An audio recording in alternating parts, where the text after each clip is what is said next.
welcome to another MNC Realty listing. And today we are here at Taytay Rizal area. And what we have right now is a 4-story home. Yan ang ating mini house tour today. And before we start, our property have a lot area of 165 square meter and a floor area of 260 square meter. Nabubulol ako. Of course, we are here right now. Before we start, we are here right now at the facade of our property, which is, mapapansin nyo, they have also a bakod na hindi ganun kataas, no? And of course, our vehicle gate and the pedestrian gate kung saan tayo papasok. So, let's start ating busisiin if this is the property that you are looking for and if the price is right. So, let's go inside. Okay, pagpasok natin, of course, ang ating vehicle area, vehicle carport, which is fits for 2 vehicle. And they have hagdan pababa dito kung saan going to the ground floor area. But later tayo pupunta dyan. On this side, they have also area kung saan pwede kayong maglagay ng mini garden, upuan, or kung may kids kayo, pwedeng dito sila maglaro. And they have also mini view dito sa side na to. So, pwede kayong maglagay dito ng another bubong if ever na may kids kayo, which is nice na dito sila maglaro. And of course, before we go at the entrance door, so ito yung kanilang entrance door, which is solid na wood. Solid. Okay, pagpasok natin ng ating main door, close natin. This is what we have. At the back of the door, meron siyang mini kitchen dito. Pero kung mapapansin nyo, para siyang condo style kasi this is the area kung saan pwede mo siyang gawing living room or dining.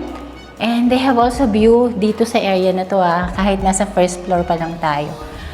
And we have here toilet and bath on this side and the small room dito. So kung meron kayong mga elder na ayaw tumaas, ayaw bumaba. So, this is the good na area para sa kanila. And, pwede rin siya maging office actually . So, let's go at the ground floor area. And, if you are asking, mostly ang ginagamit nilang materials dito sa wood is mahogany. So, pagbaba mo sa ground floor, ang sasalubong sa'yo is the kitchen, a daily kitchen also, na medyo mas malaki dun sa taas. So, you can have your dining here also. And, malawak din tong ground floor nila. And they have also small room dito na pwede sa inyong mga kasambahay because they have also own toilet and bath dito sa loob. Which is, hindi siya maliit . So, this is nice. Kung yung mga kasambahay nyo, pwede sila dito sa baba magstay.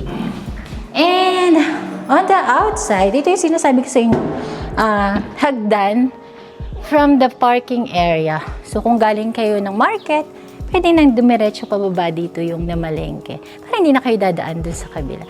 And they have service area dito na pwede ka pang maglagay ng extension na bubong kung gusto nila ditong may upuan and the laundry area dun sa side na yun. So, let's go sa ating second floor. We are here right now at the second floor area. So, unahin natin itong ating number 1 room. Okay, here we go. This is the space. So, pwedeng dito yung bed mo. And then, this is the view. So, yung natural light mo sa umaga. So, nice, di ba? Kung dito yung bed mo, of course, ito ang iyong cabinet. So, sakto lang. And this is your toilet and bath. Same lang halos ang design nila sa mga toilet and bath. You have the view at the front side. And let's go sa ating primary bedroom. Okay. And pag mapapansin nyo, ang wood na ginagamit nila dito is more on mahogany. And here we are, our primary bedroom. So, ito yung kanyang size. So, you can put your bed on this side. And they have also balcony here, no?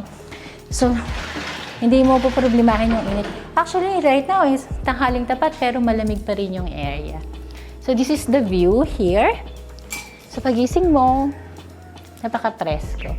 And, this is your walk-in closet. So, you have a lot of storage here. So, kung may collection ka of bag or anything. So, ayan. You have a lot of storage area. And, of course, your toilet and bath. Which is, sakto lang din. Hindi siya maliit. Hindi siya malaki.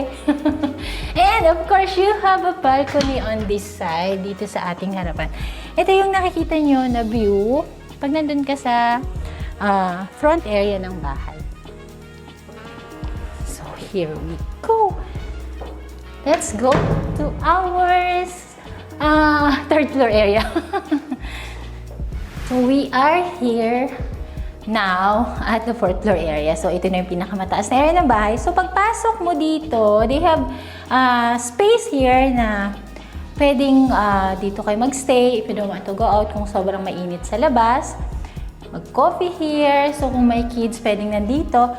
And before we go sa ating roof deck area, meron pang isang room dito sa taas where you have also your own toilet and bath and a cabinet for your clothes. And look at the view here. Diba? So, kung ang bed mo nandito or nandito, it's up to you. You have the view of Laguna de Bay and the city view. So, ito yung isa sa pinaka-okay na room sa akin. Sorry. And, of course, the view deck area. The view deck. Sorry.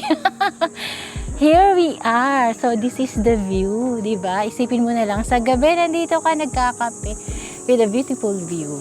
Diba?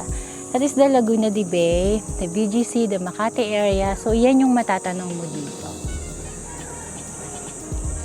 So, guys, if you like our property today, all you have to do is just send us a message, give us a call, and don't forget to like our YouTube channel and, of course, our FB page. See you soon!